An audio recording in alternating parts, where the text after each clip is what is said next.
Hi everybody, en tant que parent, ça peut être très frustrant d'avoir son enfant qui dit aimer une matière et détester l'autre.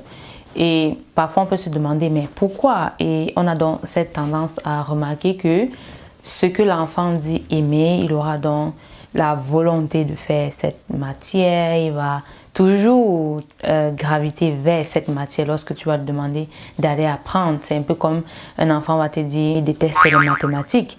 Et ça fait donc que lorsqu'il s'agit des mathématiques, l'enfant va avoir une grosse résistance. L'enfant ne va pas vouloir.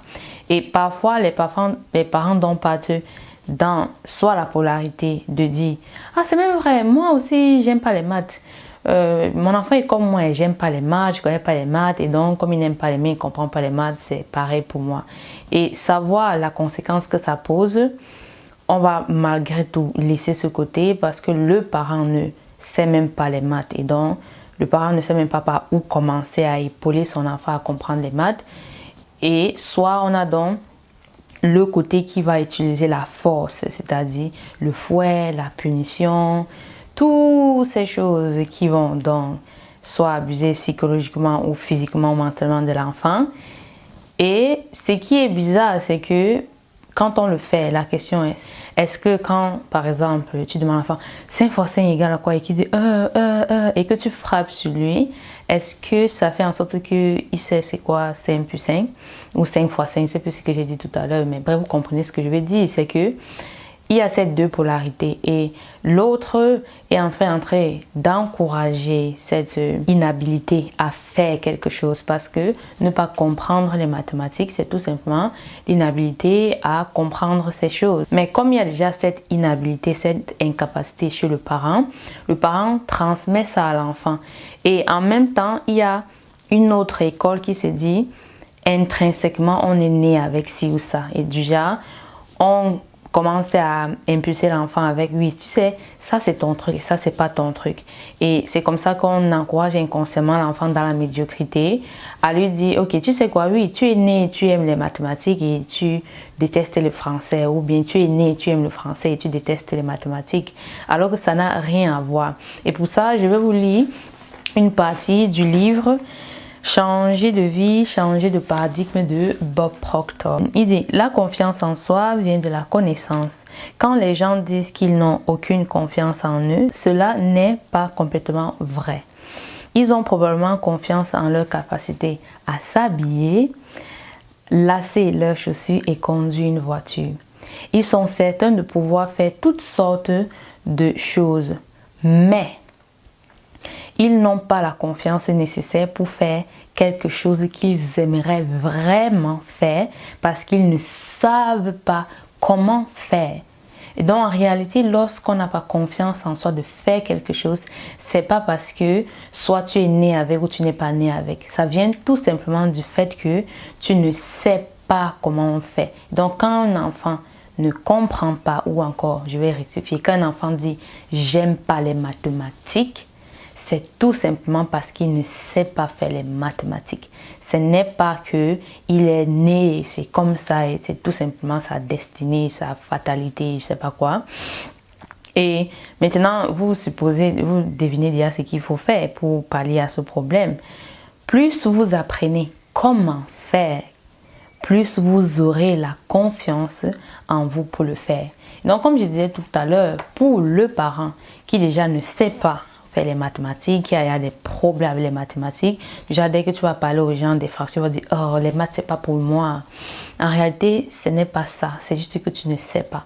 Parce que si tu sais comment faire, ça sera pour toi. Et donc, lorsque on est en train de dire, si quelqu'un peut se dire « Oui, mais ça revient au même. » Comment est-ce qu'on fait donc ça? Comment est-ce qu'on puisse mettre en place la connaissance, parce que l'enfant, dans ce cadre, a besoin de la connaissance. Et pour cela, si on parle précisément des mathématiques, il va tout simplement falloir donner le vocabulaire de base des mathématiques à l'enfant pour que ce soit intégré à très à très grande vitesse, de manière rapide dans son subconscient inconscient, de telle manière que ça va justement mettre la fondation nécessaire à comprendre la suite. Parce que malheureusement, certains enfants ne savent pas compter de 1 à 20 et les parents ne savent pas que l'enfant sait seulement réciter de 1 à 20. Il ne peut pas dire les lettres entre ces chiffres-là. Les chiffres entre cet intervalle de 0 à 20. Et si déjà l'enfant est capable de faire ça, comment est-ce qu'il va pouvoir faire les fractions? Comment est-ce qu'il va pouvoir faire la division? Comment est-ce qu'il va pouvoir faire l'algèbre? C'est impossible. Et ça peut paraître compliqué et trop de travail, surtout pour un parent qui a déjà des résistances avec les mathématiques, mais c'est en fait très facile. Très facile à faire au quotidien.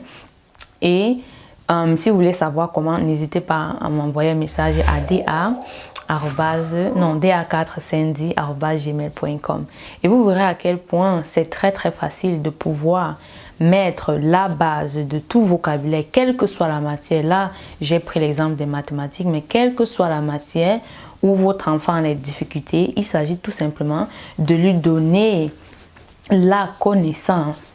Parce que la confiance en soi vient de la connaissance. Et lorsqu'on a donc cette connaissance, on a donc ce qu'on appelle aussi la capacité de pouvoir prendre quelque chose qu'on ne sait pas et de pouvoir dire, ok, j'ai la volonté.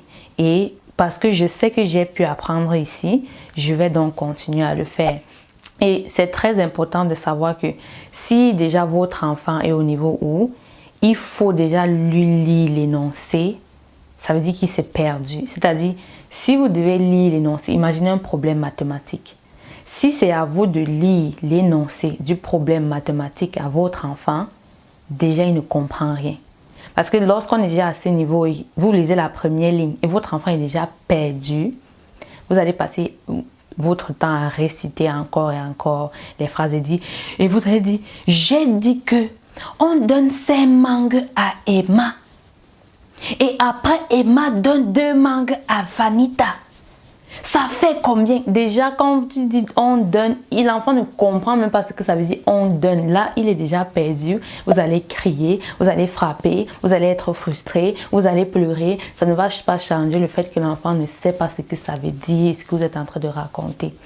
Et donc, c'est très important de pouvoir donner à cet enfant le vocabulaire de base surtout. Et pour ça, comme j'ai dit, c'est un truc très facile à faire au quotidien, petit à petit avec l'enfant. Et vous serez surpris que c'est votre enfant de 5 ans, de 7 ans qui va vous apprendre les mathématiques et qui va te dire, maman, en réalité, c'est très facile. Et ce qui est aussi magnifique avec ça, c'est que c'est un outil que et l'enfant peut utiliser et le parent aussi. Parce que si vous êtes l'image et le reflet de votre enfant, comment est-ce que vous allez pouvoir lui dire que c'est important d'apprendre les mathématiques si vous-même vous ne maîtrisez pas ceci? Donc, c'est vraiment un truc à considérer. Et non, votre enfant n'est pas né et c'est sa fatalité. Il faut tout simplement savoir ceci. Si votre enfant est attiré et a tendance à faire la même chose et à attirer par les mêmes matières, c'est tout simplement parce qu'il comprend. Et s'il n'est pas attiré par les autres, c'est parce qu'il ne comprend pas. Et comme vous venez de lire avec moi, lorsqu'il y aura la connaissance, la confiance en soi de l'enfant va donc venir et il saura qu'il est capable de faire X, Y, Z. Et c'est à vous de donner ça à votre enfant en m'envoyant un message à da4sandy@gmail.com. On se dit donc à très bientôt de l'autre côté dans les mails. Donc à très bientôt. Bye bye. Step 1, wake up early, gonna rise with the sun. Step 2, get some good, some food in you. Step 3, think real hard about what you wanna be. Step 4, everybody just do your thing. Wake up, today's gonna be a good day. Wake up, today's gonna be a good day. Wake up.